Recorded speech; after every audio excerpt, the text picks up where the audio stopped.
Krishna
Acharya ki jai.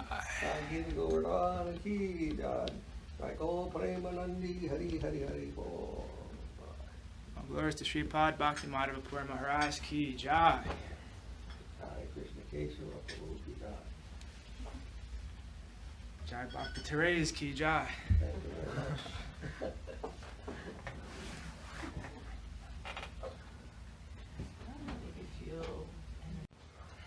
We're on page 38. Vandana means prayers. We're going to offer prayers to the various spiritual saints who lived in the past and the present. To the Supreme Lord, who is all ever existing.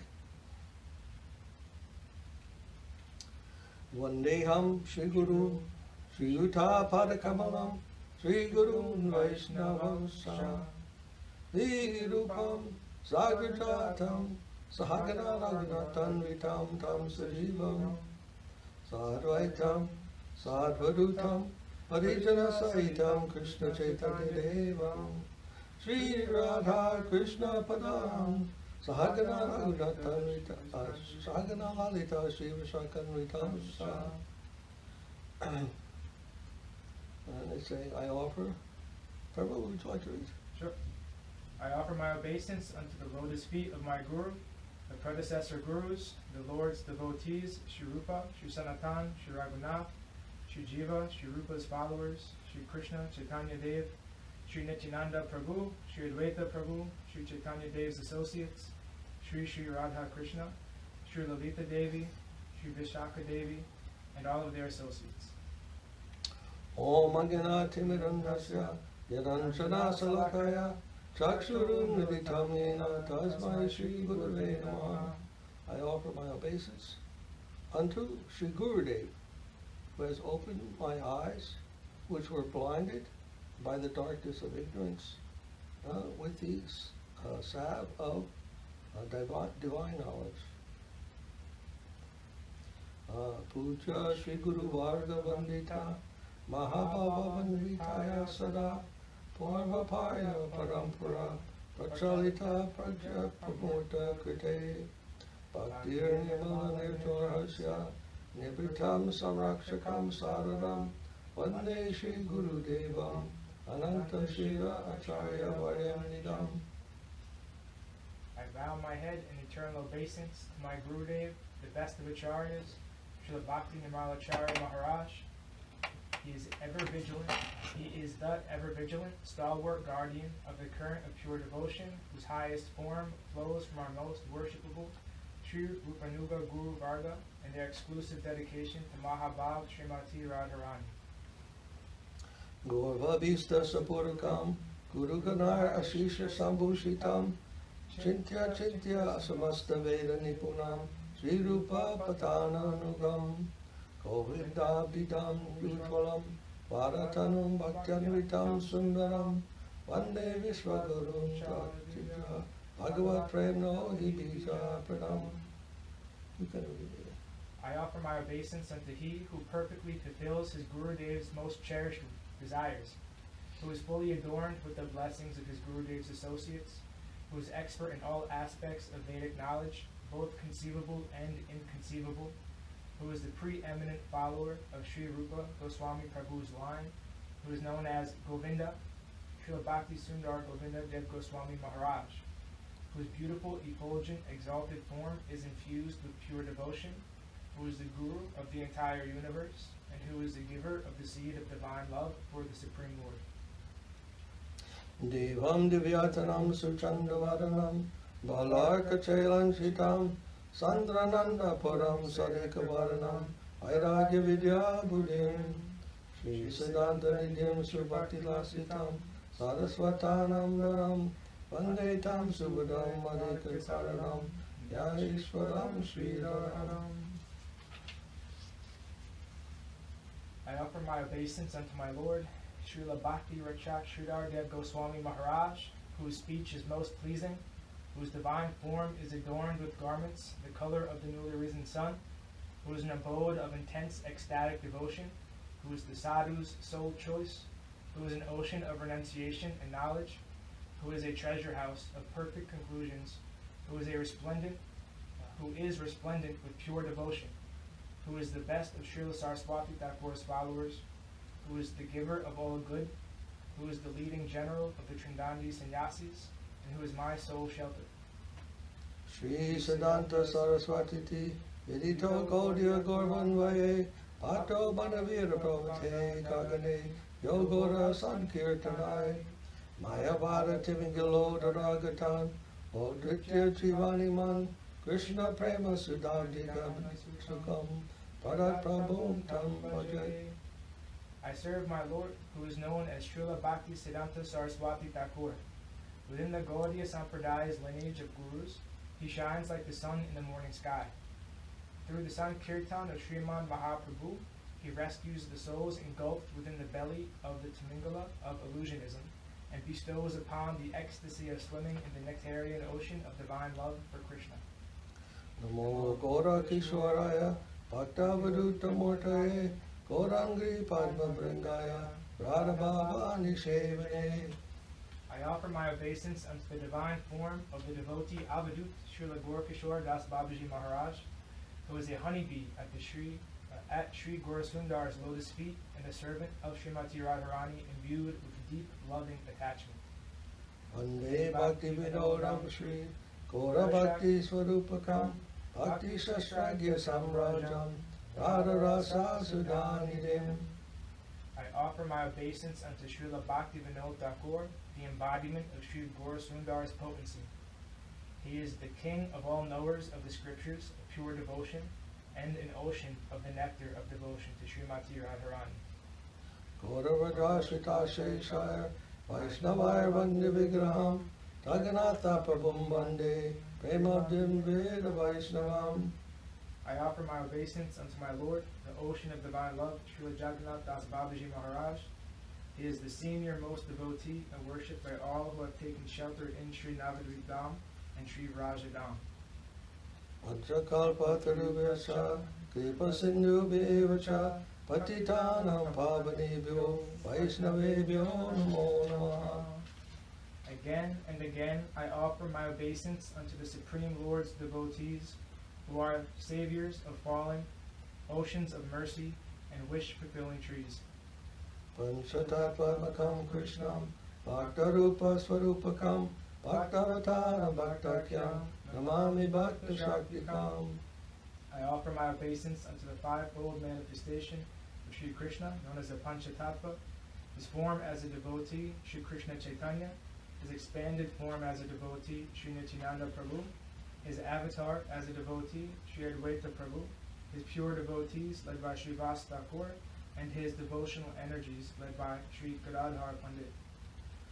Namo Mahavaranaya Krishna Prema Pradayate Krishnaya Krishna Chaitanya Namni Gora Krishe Namaha. Again and again I offer my obeisance unto you, Sri Krishna Chaitanya, the supremely merciful golden form of Sri Krishna, the giver of Krishna Prem.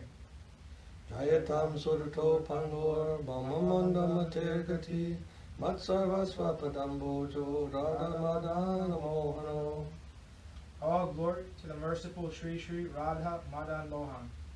Though I am lame and wicked, they are my sole shelter, and their lotus feet are everything to me. Divyad Vrindaranya Kalpa Drupada Srimad Nagara Singasanasto Sri Gandharva Srila Govinda Devo Presali Vi Sevyamanas Parami.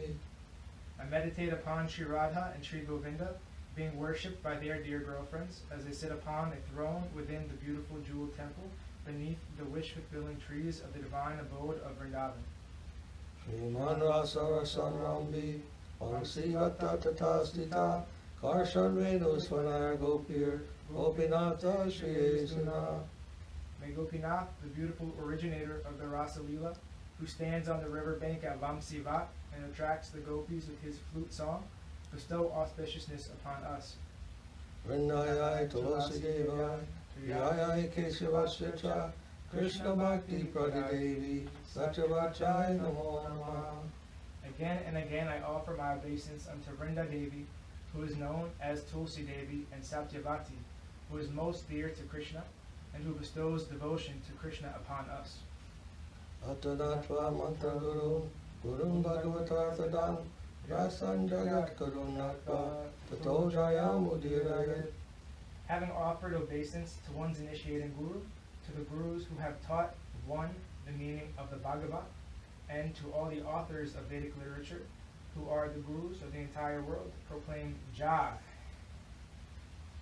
Jai Shri Padika Shri Shri Guru Aranga Dharma Govinda Sundar Bhara Padmanam Jai. All glory to the lotus feet of Sri Guru, Sri Gaura Sundar, Sri Sri Gandharva Govinda Sundar, and all of their associates. Shri Krishna Chaitanya Prabhu Nityananda Shri Advaita Gadadhar Shri Vasadi Gaura Bhaktivinoda. Hare Krishna Krishna Krishna Hare Hare, Hare Rama Rama Rama Hare Hare. And now page 105.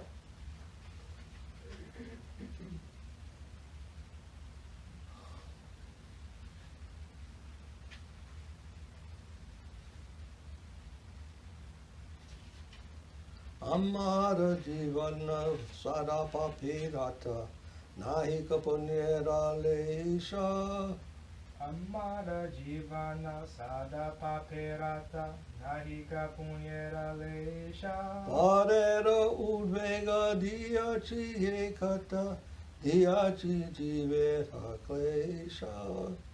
Parera Udvega Diachi Ekata Diachi Jivera Klesha. Nija Shuka Lagi Papa Nahidari Daya Hina Swarta Para. Nija Sukha Lagi Papa Nahidari Dayahina Sparta Para. Para Sukhe Duke Sada Mitya Basi Para Duka Sukha Kara. Para Sukhe Dukhi Sada Mityabasi Para Duka Sukha Kara. Ashesha Komana Lidi Mahi Mora Krodi Damba Parayana. Asesha Kamana Hridima Jemora Krodidamba Paryana. Modamata Sada Vishaye Mohita Ingsa Garbha Vibhushana. Madhamata Sada Vishai Mohita Himsa Garbha Vibhushana. Nidra Lasya Hatta Sukarye Virata Arke Akarye Udyogi Ami. Nidra Lasya Hata Sukari Virata Akarye Udogiyami. Pratishta Lagya Satya Charana Loba Hata Sadhakami. Pratista Lagiya Satya Acharana Lobahata Sadakami. Ehina Dujana Sajana Varjita Aparadhi Nirantara. Ihena Durjana Sajana Varjita Aparadi Nirantara. Shubha Karya Sunya Sadanartha Manna Nana Duke Jara Jara. Subha Karya Sunya Sadanartamana Nana Duke Jara Jara. Marda Ke Ikana Upaya Vihina Tate Dina Kinchana. Vardha ke ekana upaye vihina tatedina akinchana. Vakati Vinoda Prabodha Charane Kare Dukani Virdana. Bhakati vinoda prabhura charane kare dukkha nivedana. O Amara Jivana Sadapa Pedata Nahika Punyera Lesha. Amara jivana sada paperata nahika punyera lesha. Anera Udvega Diachi Ekata Diachi Jivera Klesha. Arera udvega diachi ekata diachi jivera klesha. A rather depressing song. But it is meant to purify the heart and the mind. Bhakti-Siddhanta said every day we should sweep our mind with this song. Sweep our mind, keeping it clean. So he says, my life is always engrossed in sin. And there's not a trace of purity or piety within it, and I have caused others so much anxiety and trouble. I am never afraid to engage in sinful activities for the sake of my own happiness. I'm merciless and selfish. I'm a personal liar. I'm a perpetual liar. I am saddened by the happiness of others and pleased by the sadness of others. There are unlimited sinful desires within the core of my heart. I'm angry, arrogant, always maddened with vanity, infatuated with mundanity, and ornamented with malice and pride. I'm subdued by laziness and sleep, averse to performing good deeds, and eager to perform sinful deeds. I engage in deceitful behavior in pursuit of prestige, and I'm ruined by greed and constantly covetous. Such a sinner as I is shunned by devotees, and is a constant offender. I'm devoid of virtuous motives, always intent upon evil, and racked by various miseries. Now aged, I'm devoid of any means of deliverance, and thus destitute and distressed. Bhakti Vinod submits this remorseful confession at the Lord's lotus feet. Jai Bhakti Vinod Thakur ki jai. Jai.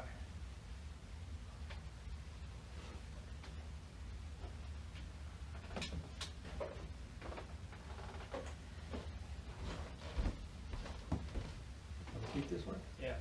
Okay, take that one.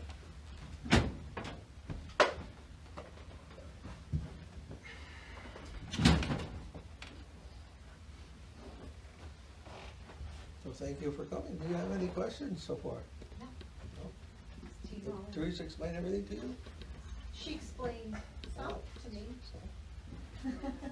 Have you ever had an experience of kirtan or meditation? Meditation, yes. Meditation. Yeah. Our conception of meditation is focusing the attention upon God, upon Krishna.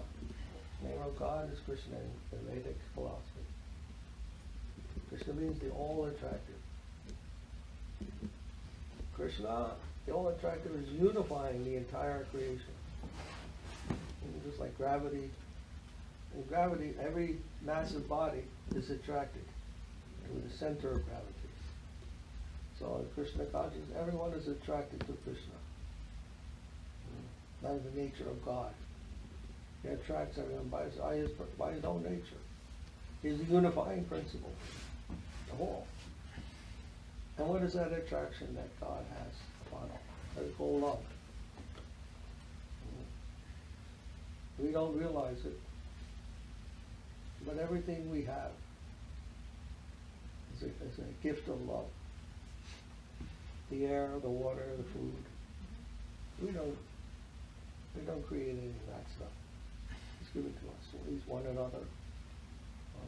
They're all given lovingly, affectionately by the Supreme Lord. And we are neglectfully ignoring that. And that's the problem. And we don't realize, in ignorance of his role, his part, in every aspect, every single aspect of our life, of our life itself, is coming from him. And we ignore that. And we're just concerned with one another and so many things of this world. As if it didn't matter. He wasn't there. This is the ignorance and the sinfulness of our lives. As much as we don't understand that, as much as we are unconscious of that, it's a life of sin. That's why he's saying, my life is a life of sin. Everyone doesn't realize, you think, oh, I'm a good person. But if you're forgetting Krishna, if you're not recognizing fully how much he has involved himself, how much he is involved, then we can only be in an unconscious state that we don't know it's sinful, but it is criminal, actually. And I gave the example sometimes of seeing this beautiful house on the street and then walking in, seeing everyone eating and dancing and singing, and you're taking part in it also, without understanding who the owner of the house is or anything, as if you had been you haven't been invited, but you're still partaking of everything, ignoring the host, ignoring the owner, and that's considered criminal. No, you can say, what are you doing? Police can come to get this person out. He's taking all our food, everything. Oh, he's trying to claim a room for his own in that house. Not your house. You can't claim that you have some position there. So like that. There are laws of the cosmos, cosmic laws, divine laws. And we have to understand them and respect them. And that's what Vedas are teaching. Vedas is scripture, the Word of God. Just like in Christianity, you have the Bible and the Quran and Mohammedanism, Islam, Muslim religion, the Torah and Judaism, and then Veda is for the universal laws for all people. It's called the knowledge, that's all. Veda means knowledge. It's available to everyone, not to some particular sect or religion. And they describe these things. Hey, what are you doing? And these are the things. This is what's going on here, and this is what you have to do. It explains to us duty, dharma. What is your duty in this place that we call the world? What is your duty? And all that is laid out there. All this knowledge is given. And the saints are those who have heard those things and practiced that in their lives. And they are writing these songs and prayers and things like that. And in that way, if we study that, if we read that, if we try to apply ourselves to that, we may also understand those things and live in a proper way, intelligent way, a rational way. And I hope that our consciousness may become purified by that process. Purified means to have the proper consciousness. They call it proper adjustment. Religion means proper adjustment. Very nice definition of religion. If you're not becoming properly adjusted, then what is the use of what you're doing? Some religion you're following and doing all the wrong things despite going to church on Sunday. That's not religion. Religion means how to properly adjust your life so that you can understand how to live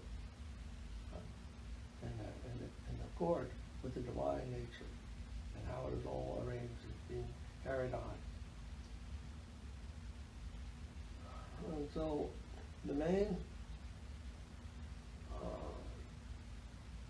pivot, you could say, point in our lives is centered around this idea of Sharanagati. Sharanagati means surrender. Either we are engaged in exploitation, that means taking from the universe without understanding what we're doing or what the reaction is. We're taking the resources of nature and enjoying them for ourselves or for our family or for our country or for human beings, and neglecting some segment of the creation. And it's all considered self-enjoyment, bhakti. In Sanskrit, the word is bhakti. Bhakti means enjoyment.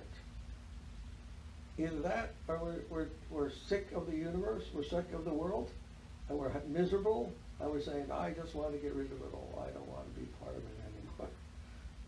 That's called mukti, liberation. These two things have nothing to do with God. It's all with you. Whether I like it and I want to take it, or I don't like it, I want to give it all up. that will not help us.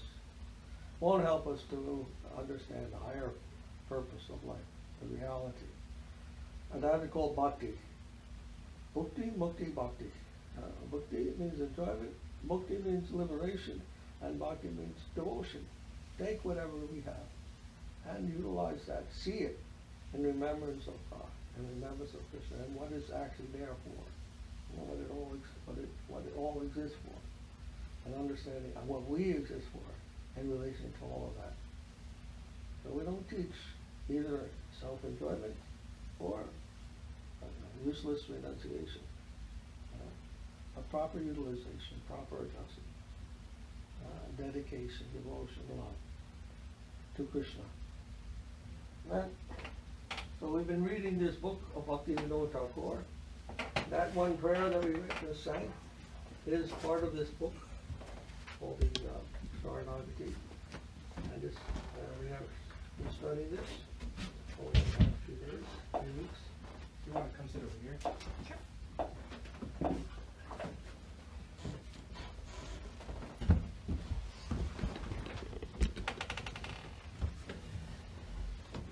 Thank you.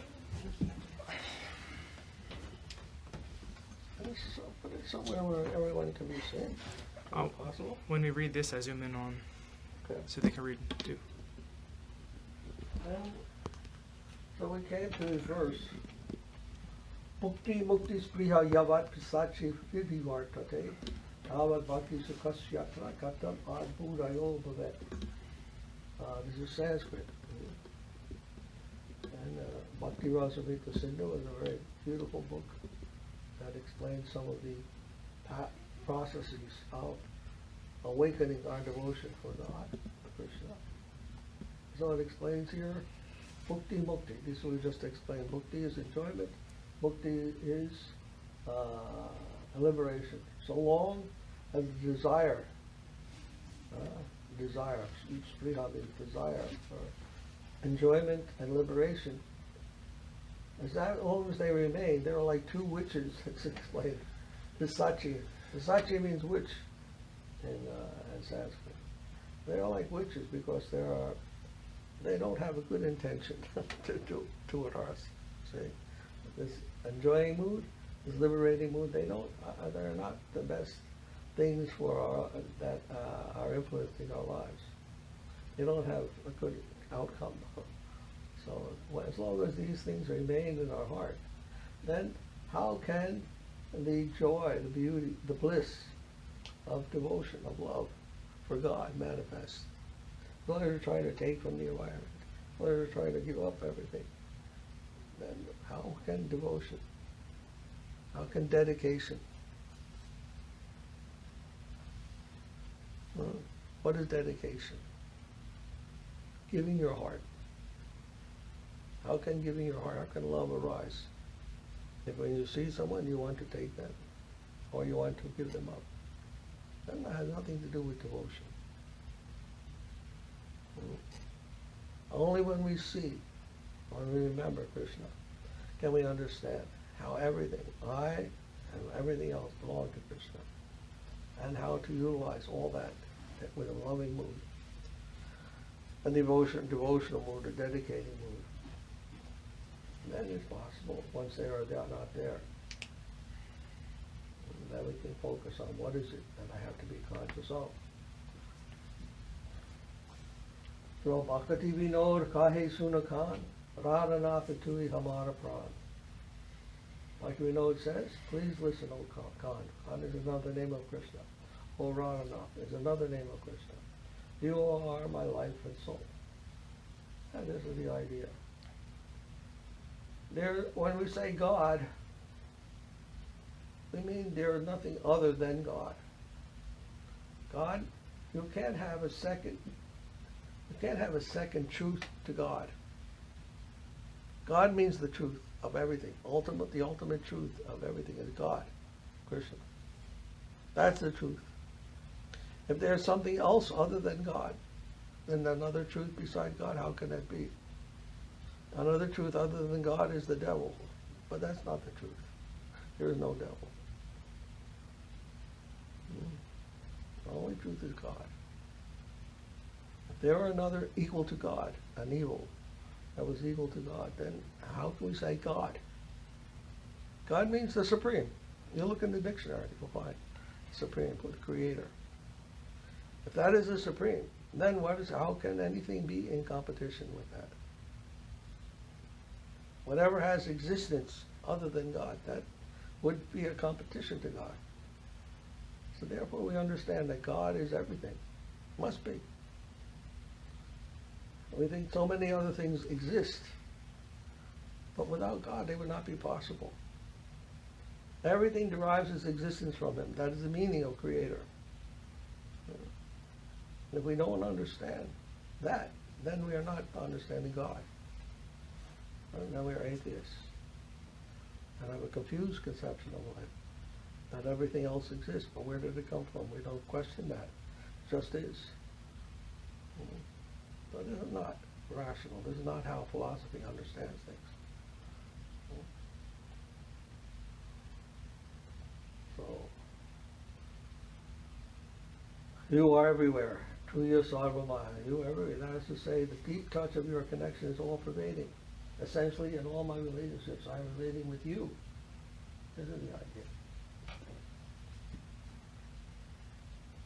If we understand what the meaning of God is, what the meaning of truth is, and therefore how God is in everything and in everyone. The deep touch of your connection is all pervading. In all relationships, I am relating with you only. That is Krishna consciousness.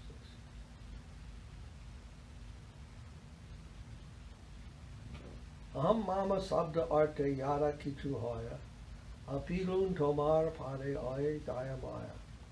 Amara amita nata na rahinu ar, ekana hainu ami kevala tamar. This is Bengali. O merciful Lord, I have surrendered all that is meant by the words I and mine at your feet. Here's where the separation between us and God occurs. As soon as I say I, mine, then I'm identifying myself as a separate entity in opposition to God. Here's the problem.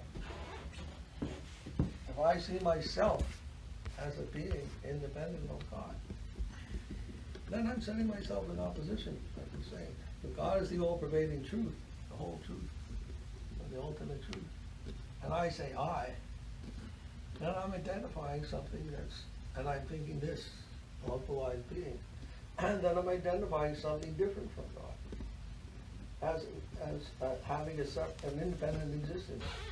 And there's no such thing. If we understand, most people don't understand this, how God, the meaning of God and what it means to be God, and what it means to be us. It can't be in opposition to one another. That is the problem. That independence, that independent existence. We're thinking we have some right against God to have our own existence and our own way of doing things. So this Sharanagati, the name of this book that we're reading now, means surrender, to surrender that idea, to give up that idea. And it's very hard because we're conditioned our whole lives to think like that. Not only we, but all of the people that we're surrounded with. They all think in the same way. Yeah, I had this, I had this. I'm Puri, you're Laura, you're Teresa, you're this, Krishna. Everyone thinks they have this separate identity. And they just try to get along like that with one another. But that's not the idea. We have an identity with each other. Everyone is a part of God. But they don't see that. They see themselves all as separate beings. And it can't be like that. It appears like that, but it can't be like that. We're part of a system. We're part of a whole. There was that poem, I don't remember his name, the poet who said, no man is an island unto himself. What is his name? I don't remember anyhow. That's the idea. It's just like saying your liver. It's a part of your body. You can't take out the liver and say, well, that's a part of my body, so It has its own independent existence. There's no such thing. Without the liver, you can't live. The liver means that which makes you live. Right? So you can't take these things apart. They're all part of a system in the same way we are also. They're a part of one environment, one world. Right? And you can't take them apart and think that that's how things are. You just put them together, we take them apart, and no problem. No, it's not like that. So this is the key of surrender here, that all that is meant by I and mine. I place that, my whole self, at your feet, understanding I belong to you. And this belongs to you. It belongs to you, and I belong to you. And this I, this mine, and all is yours. That part is missing in our lives. Now it's okay to have your own identity, but at the same time you have to understand what is that identity, and that identity has no separate existence apart from the whole. Just like your heart has no separate existence apart from the entire body. No separate existence. And to think in that way is a problem. That becomes a problem. Because then your heart is fighting against the rest of the body. No, there's no such thing. There is, and those people are very sick when their heart is not working in accord with their body. Right? And they need some help, a medical or whatever. But when it's all working harmoniously together, it's very nice. Heart is enjoying, the body is enjoying, everything is very nice. And that's the key. And this is what Bhakti Yoga is trying to tell us. So aham mama sabda arte, meant by the words I and mine. Sri Yamunacharya has explained this in his Stata Ratna. Vapura disho yo piko piva punato sani yata tata vidaha taraham tava para padmayor aham adyaiva maya samarpita. O Lord, whatever I possess in terms of this body and its paraphernalia, your house, your car, whatever you have, and whatever character I have acquired through the modes of nature, whether being intelligent or poor or white or black or whatever, this whole sense of ego, I offer all that at your feet. That is all yours, all your property. And I am taking, unconsciously and ignorantly taking this as something that belongs to me uniquely. It belongs to him. You don't decide how intelligent you're going to be in life. It's either you have a gift or you don't. You have the gift of intelligence or not. You don't decide how beautiful you're going to be in life. Whether you have that gift or you don't. You don't decide what color you're going to be. What race you're going to be born, what country you're going to be born in, any of these things. Where is that all coming from? And we claim it as our own. It is not proper thinking. It's called ego. When I identify all those things as being in strict control of myself, that is called ego. That's due to me. So this we have to give all of that up. Ami sabde dehi jiva aham ta chadila tradiyapi mahana aji hridaye pashiva amara sarvasva deha geha anuchara bhai badu dara sutta dravya dwara dara se sabha haila tava ami hainu rasa Somara grihe deve ami karivasa.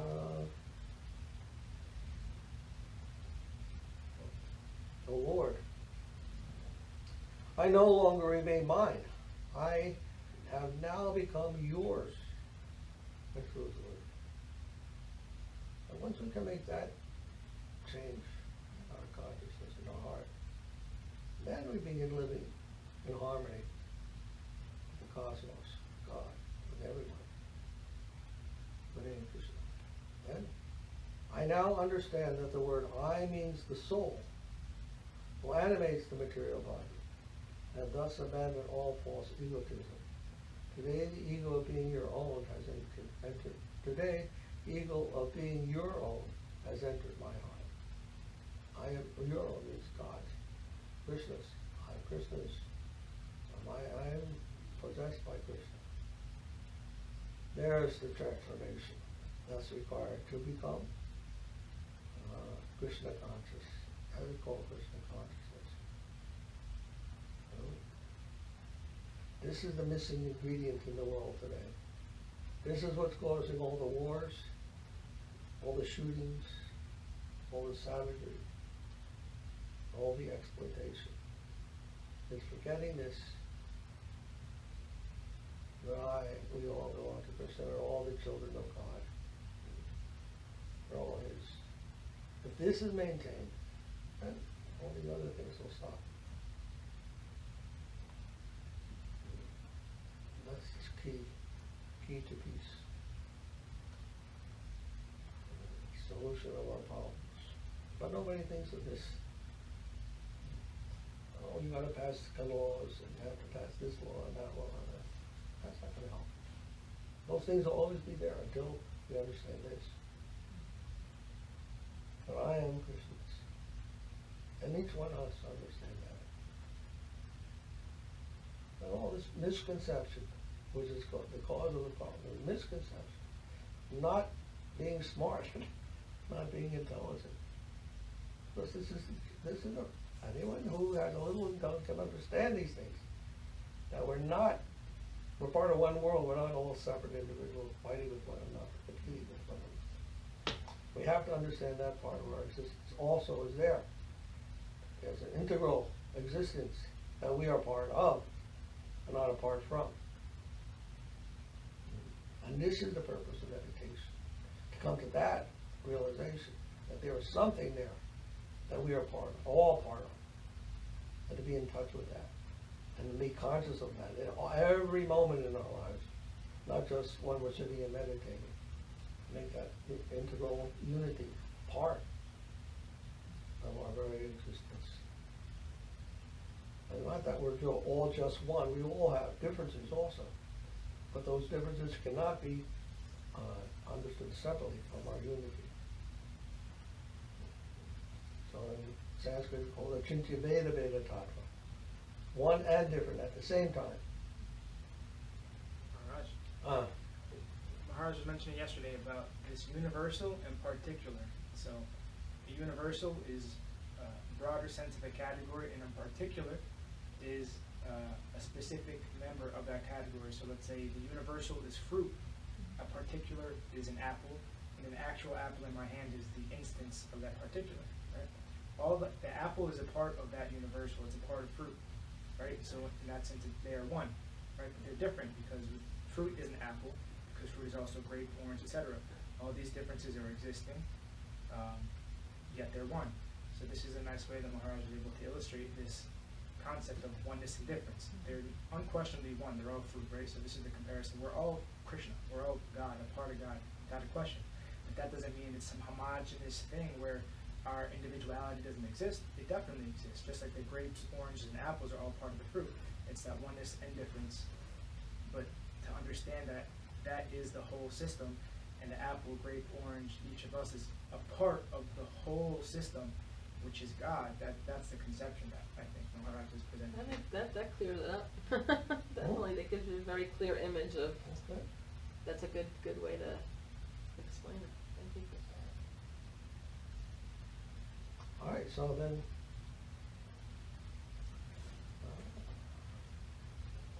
Tvadiya Vimana. Tvadiya Viman. The ego of being your own.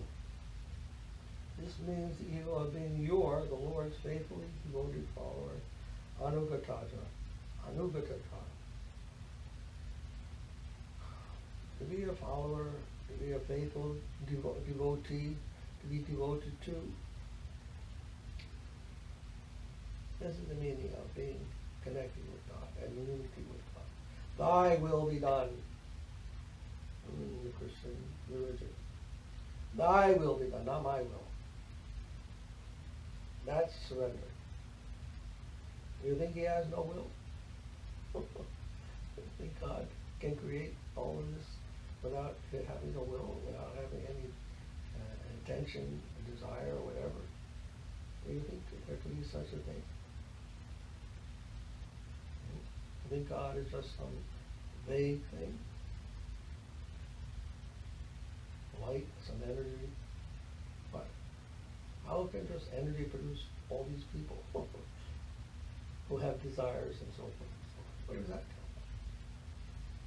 He has desire. He has obviously wishes, things that he wants to do. Thy will. Why would you say that in the Bible? Thy will be done. Why would Jesus say such a thing? In the Lord's Prayer, he taught people, how do we pray? They asked him. He said, Thy will be done. Huh? Our Father. He understood God had a will. Not only that, but it also tells in the Bible. What is that verse? Where does that come from? That you are made in the image of God. You don't remember? I forget what part. Anyhow, you say you look in the Bible and you'll find it. And we are made in the image of God. Then what does that mean? What does it say about God's form? Same thing that you're saying Huh? right now. He has a form. He has a human form. He has a human form. A form that looks just like ours. That says it in the Bible. If you believe God, then you must believe the Bible, no? And if you believe the Bible, you must understand this. God has a form. We always show the form of God. We understand his human form. It must be. And then he has all kinds of desires, wishes, enjoying, tendency. Everything is there in God. And he can reciprocate his love to us. And we can please him or displease him. That's right. So, to be devoted to Krishna, he knows who is devoted to him and who is putting on some kind of a display, or who is ignoring it. You know, we don't have to make this some kind of a philosophy or religion or an imagination or a mythical story or anything like that. He knows if we have a sincere intention and if it's genuine or not.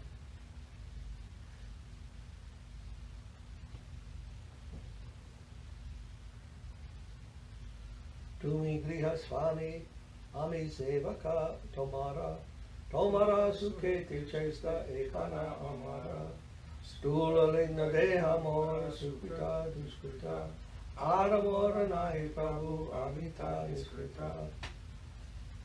Everything I considered mine, my body, home, servants, brothers, friends, wife, children, personal belongings, and household, has become yours.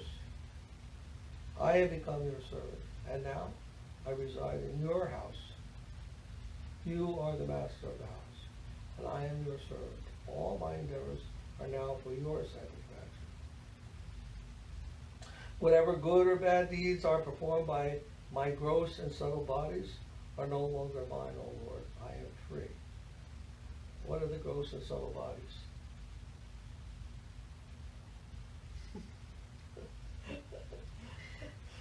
Gross body means earth, water, fire, air, ether. These are the things that we can detect by the senses. The senses detect earth, water, fire, air, ether. What is detecting that? In the inner world is called the mind, the intelligence, the ego. It's inside of us, the subtle. We can't see those with the senses, but we know they're there. We know I'm thinking, I'm making decisions, and I have a certain sense of identity with the things around me. That's called false ego. But those are subtle things. So the body is concerned with the gross things of the world, what is made of earth, or water, or fire. So mind, intelligence, ego, they are more subtle. But both of these things must be given over to Krishna. We must understand that both these things are his property, not just this. Our mind also, our will, our everything. It is for his will to utilize as he sees fit. We think we're doing things because we want to do them, but actually ultimately he is in control of the whole thing. And whether we know it or not, we're being controlled by him. We're being dictated by him to fulfill his desires, even though we may not know it. Even though we may think we're independent. We're not so. If we were independent of God's will, we would be in competition to him, and that's not possible. So, although we may be in Maya and illusion, that may also be serving his purpose. Always serving his purpose. So either we recognize our actual position as his servants, or we just go on in the idea that I am independent of him. But that's called Maya, that's an illusion. It's like thinking a rope, when you step on a rope at night on the ground, you may step on a rope and think, oh, I stepped on a snake. And the snake is not there, it's the rope is there. And you think it's a snake. So the same way we're acting, we think we're independent, but we're not.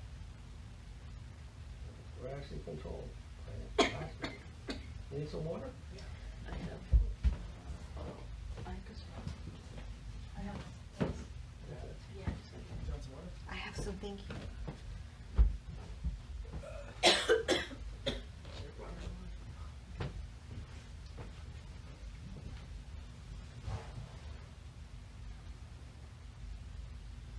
So whatever good or bad deeds that I do, they're not mine.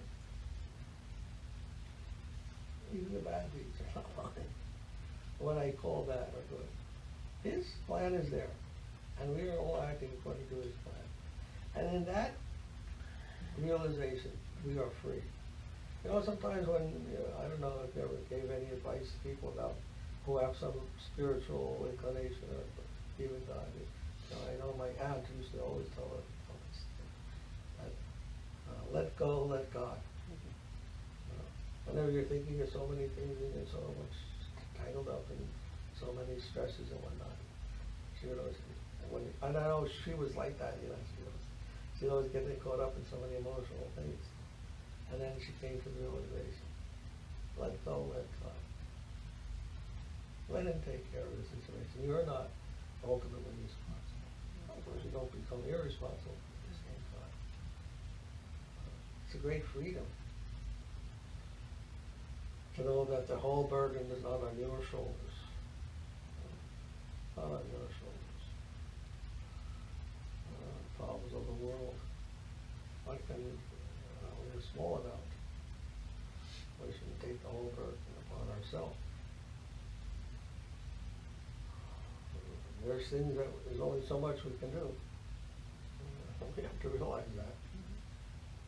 Do our part. But understand it's a part of something greater than ourselves. Then, sukrita dukrita, good or bad deeds. Here, the state of being beyond the scope of both good and bad actions, having actions to describe, and the Mundaka Upanishad. It says, Yada pasya pasyate rukma varnam, kartaram isham purusham brahma yonim, tadad vidvan punya pate viduya, niranjana parmam samyam upaiti. When the soul sees the golden Lord, who is the supreme controller and the source of Brahma, they become wise, free from the actions of both pious and impious activities, and pure, and they attain supreme equanimity. Nice thing to have. Equanimity in the face of good and bad and happy and unhappy and whatever. Equanimity. That's what meditation is for. Come with an equanimous state, where you're not disturbed by all these things. Just like the ocean is full of waves, right? When you go deep into the ocean, they're not there anymore. Mm-hmm. Although they're out there, they're not bothering you, they're not disturbing you. And this is the idea. Dive deep into reality, the reality of God, of Krishna, of His unity, of His presence, omnipresent. And in that stage we can understand all the fluctuations of life. They're not of so much importance. And we're not to try to stop the waves. We can stop the ocean. We have to recognize our position. Tomara ichaya mora icha mishaiva. Akati vinoda aga apane buliya. My desires have merged with your desires. They, Bhakti Yoga, has become itself.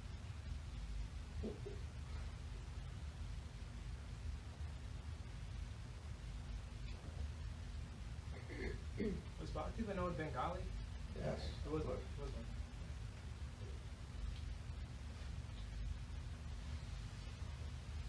I don't remember his original name.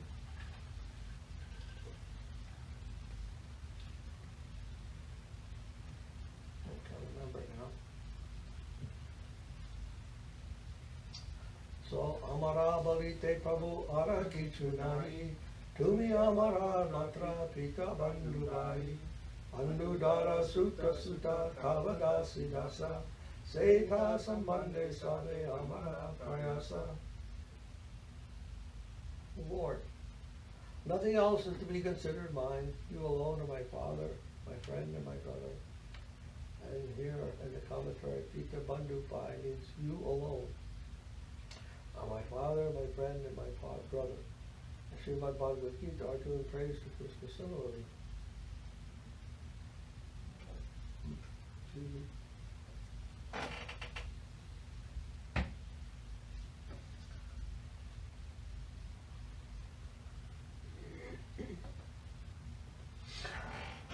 Tasmat pranamya pranidaya kayam prasade tonaham isham ibyam piteva putrasya sakeva sakyu priyar basi deva sodam priya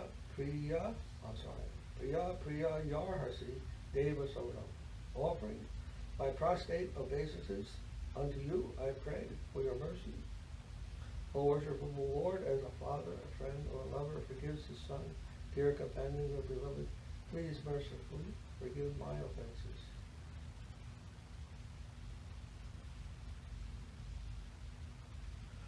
Dana jana griha dvara tomaita boliya raksha karyami matra sevaka hariya tomara karye rathare uparchita kana tomara samsara vyaya kariba mahana balamanda nahi jani seva matra kari tomara samsarayami vishaya prahari. My friends, wives, sons, and daughters are all your servitors and maid service. All my endeavors are based on that relationship. Considering my wealth, relatives, and household to be yours, only as your servant do I maintain them. In order to maintain what is yours, I will earn money and bear the expenses of your household. Now this is giving advice to a person who may not be living as a monk, but is living in their house. How should they think? I think he's explaining this. But not my house. It's your house, my life. You have given me this place to live, so I can serve you. And I'm maintaining it for your service, so I may do my service for you. In this way, convert whatever. You don't have to change your position immediately in life. Give up everything and go to the forest and meditate or something like that. No, try to see everything properly. We explain that renunciation doesn't mean giving up anything. Renunciation means seeing everything as the property of the Lord, and everything belongs to Krishna. That's renunciation. Giving up the wrong conception, renouncing the wrong conception of separate existence from Him, and remembering. That's consciousness means remembering, memory, being aware of remembering something. That's consciousness. Consciousness and memory are very closely related. So when we remember that Krishna is not only everything, but the source of everything, and that everything is His, and then That is renunciation. To renounce what does not belong to me to begin with. That's a mistake. That's a misunderstanding. If I'm renouncing something, I'm thinking it belongs to me, I can renounce it. That's not the idea. The idea is to remember what you, everyone, maybe we all belong to. That's what the real whole process of yoga and meditation is about. And not to just become free from everything, or aloof to everything, as if it were nothing.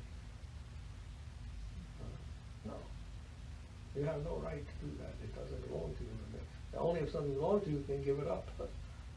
Only if you think something belongs to you can you think of giving it up. But otherwise, how can we give up what is not mine? That's the idea. So you have to see who it belongs to. That is real renunciation. Giving up this idea that it is mine. Then, Tomar Karya Atare Upar Chiba Dan. In order to maintain what is yours, I will earn money. And this practice is described as an integral limb of devotion. And Bhakti Rasamrita Sindhu Tad Arte Kila Chestitam, performing all one's endeavors for Krishna's sake. Even having a job, earning money, we have to understand that as part of our life of service to Krishna. They've given me this job, and I'm doing it. I'm making money for my household or whatever, myself. But I'm doing it only to maintain my position as a servant, and be a servant in this world. I never forget that part. And sometimes people want to see God immediately, and they want to have a connection immediately. That's not possible. It's not our will that we can see Him. His will has to be given to us. It's called mercy, by grace. There's another saying in the Bible that I like very much. It's not by works, but by grace are you saved. You ever hear that? Not by your works, but by grace that you are saved. It's very important. People think that they can, by being good and pious and all these things, they can, they can elevate themselves to God. No. We are finite, and every finite effort we make to go into the infinite will be too short. Won't be able to reach that point. The only way we can reach the infinite is if the infinite comes down. If He gives His grace, His mercy to us, then we can have some chance. Otherwise, we have to wait. In the meantime, though, what do? We don't give up faith. We don't give up hope.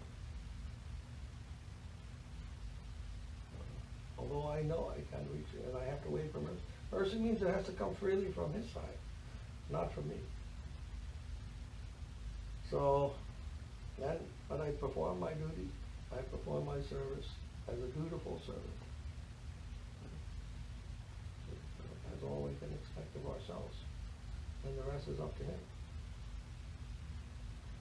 So like that. Performing all of one's endeavor for Krishna's sake.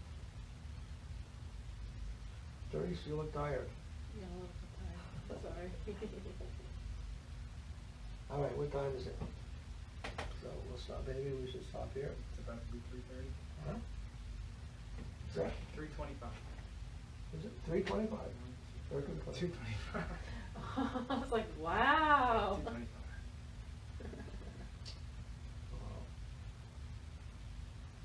What do you think? No questions yet? Just taking it all in. You're thinking, do you agree with it, or? Yeah, I do actually. I Yeah. agree very much with it. Absolutely. Yeah. I don't know what else to say other than that. I mean, it speaks to me. Huh? And a lot of the things that you're saying, right? You keep relating back to the Bible. Yeah, I'm assuming you're a Christian background? Catholic, yeah. Catholic, okay. background, yeah. And, I recognize what you're saying, and then I also see where Christianity has veered off from that.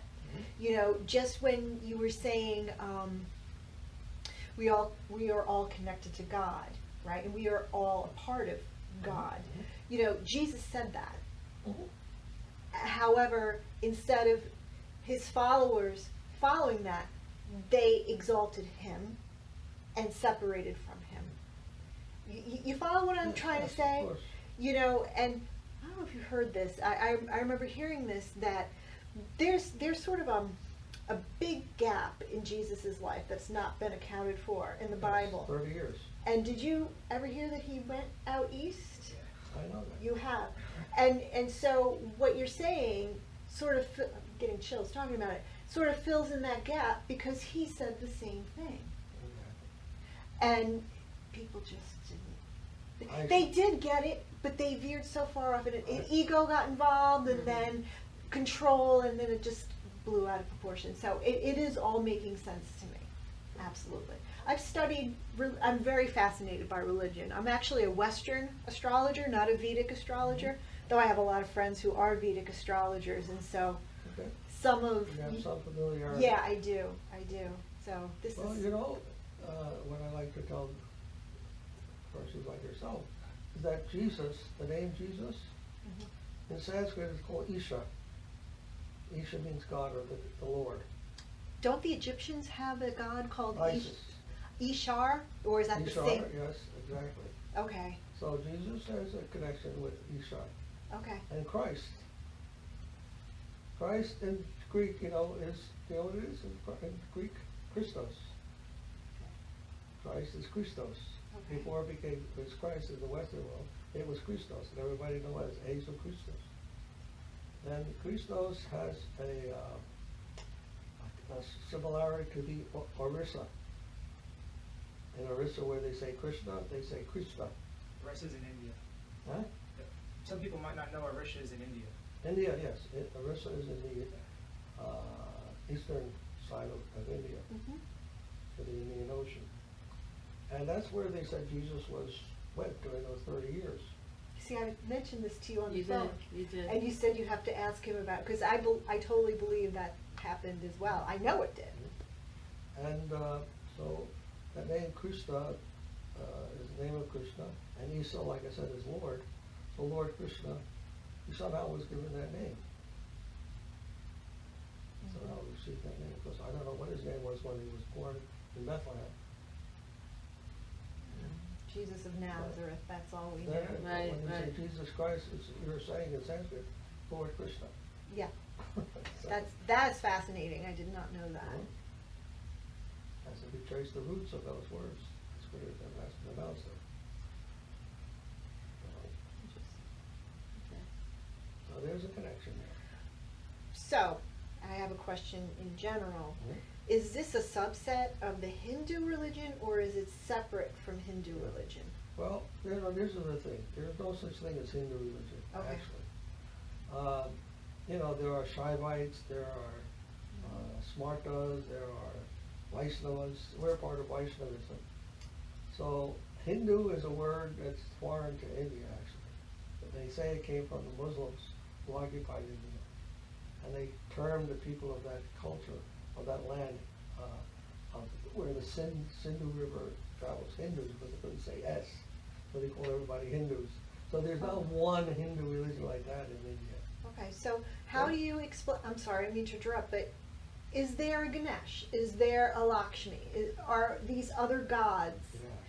Because you're saying, and didn't Krishna also have a wife that just kept incarnating with him? Excuse me. Yeah, well, we don't call her his wife, it's his girlfriend, actually. Okay. Even better. So I'm sorry. Why is it his girlfriend, not his wife? Okay. Married life is considered a kind of a limitation Yeah. of love. Okay. It's a kind of a contractual relationship based on contract. Whereas just spontaneous love is not within the contract. It's from the heart. So nobody should be married. Hmm? So nobody should be married. We shouldn't I'm not saying, the Christian is not saying that definitely. But that spontaneous love is something beyond the marriage contract. Beyond the contract. It's not a lawful thing. Right. That which right. is with the law Right. has a kind of, it's like, law is not greater than God. In other words, there's no law that you can put God under and say you must be married if you're going out with this person or if you love this person. Well, somehow or another, God got involved with marriage. Yes. Yeah, because, you know, as a Catholic, I'm a non-practicing Catholic, like I would say 90% of Catholics are. Of course, you know, it's been intertwined, and it's a sanctity of marriage, and you upset God if you get a divorce. Okay. Yes, no, that part of Dharma, what we call Dharma. Dharma means religious principles. You must follow the religious principles if you want to satisfy God. But God himself is not under those restrictions. He is above that. Understand? Yeah, I do. He is the lawmaker. He makes the law of marriage. But he doesn't have to follow that. He follows it only for the sake of teaching us.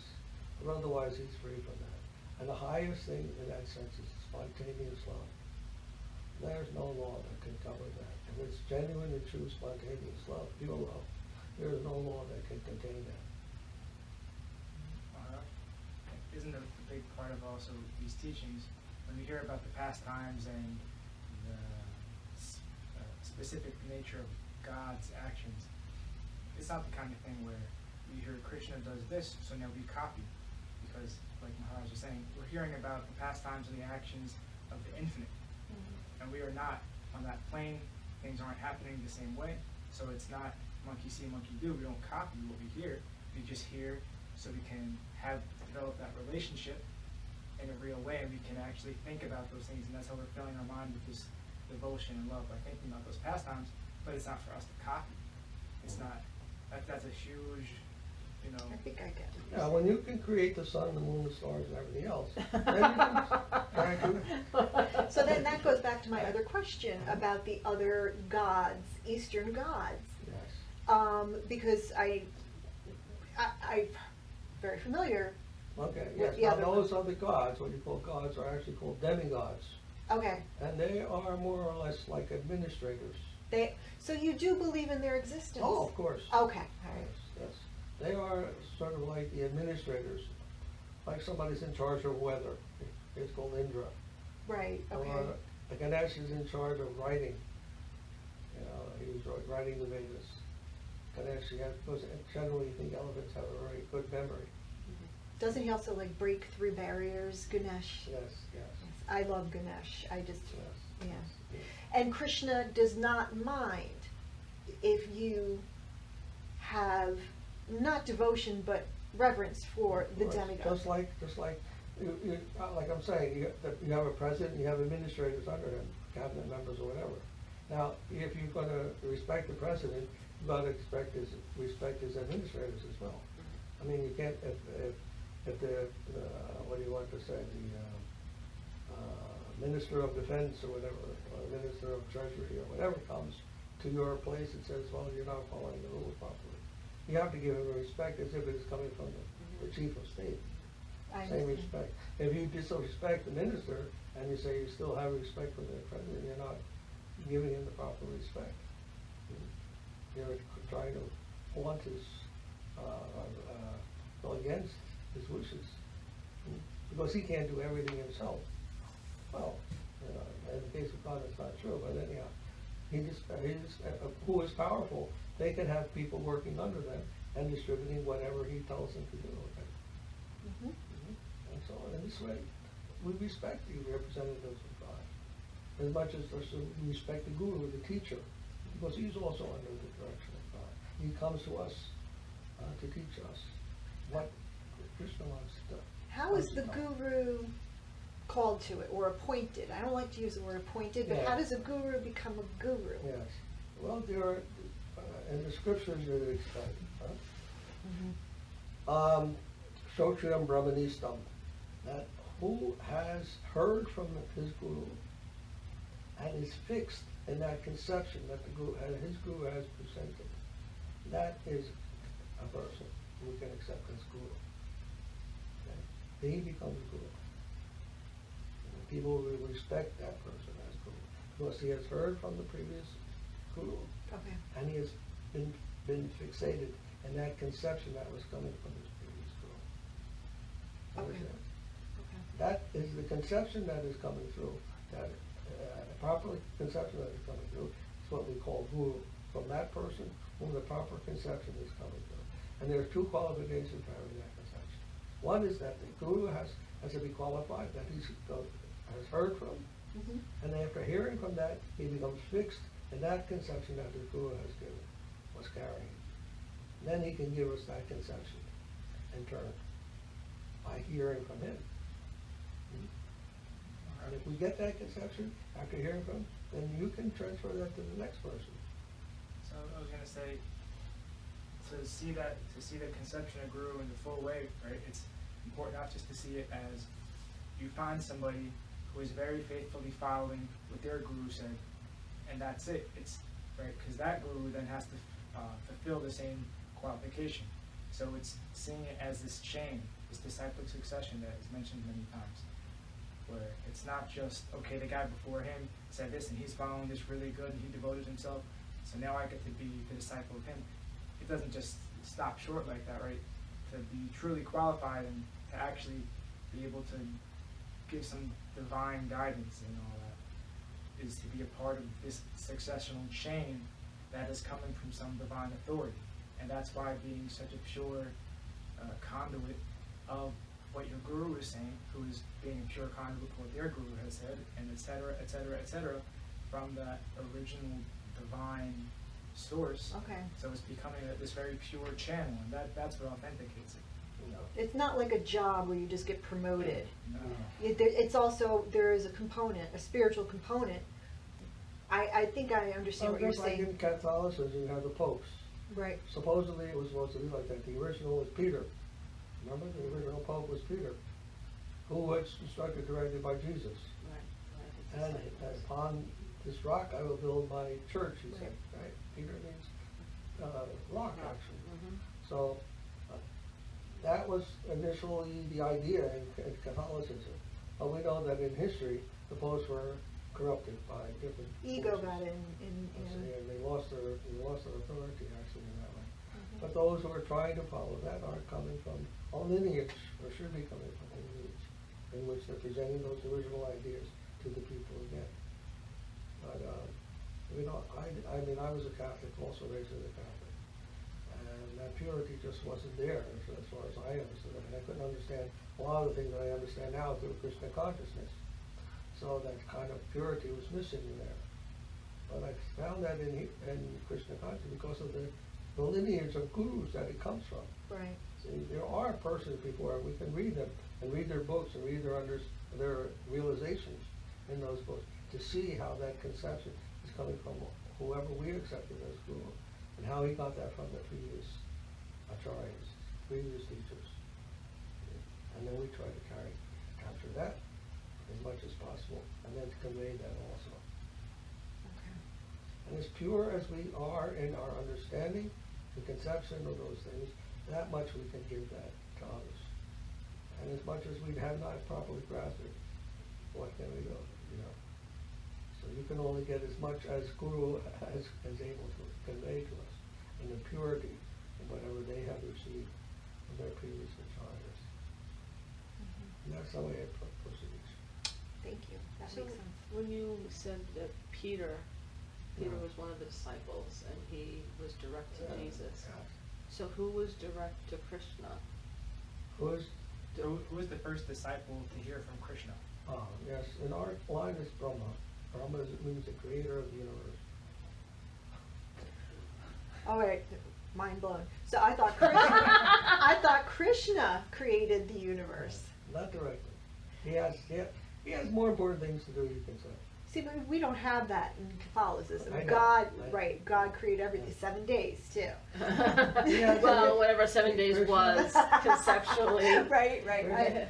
Krishna is enjoying himself, playing his flute and enjoying himself with Radharani, with his girlfriend and their associates, and his mother and father and everything, and his spiritual life. And he assigns a deputy, you can say a minister. So to Brahma's a create- big guy. He's like create- Archangel create- Michael. Like create- he is. He's very a similar. servant, He's a just servant. like we are.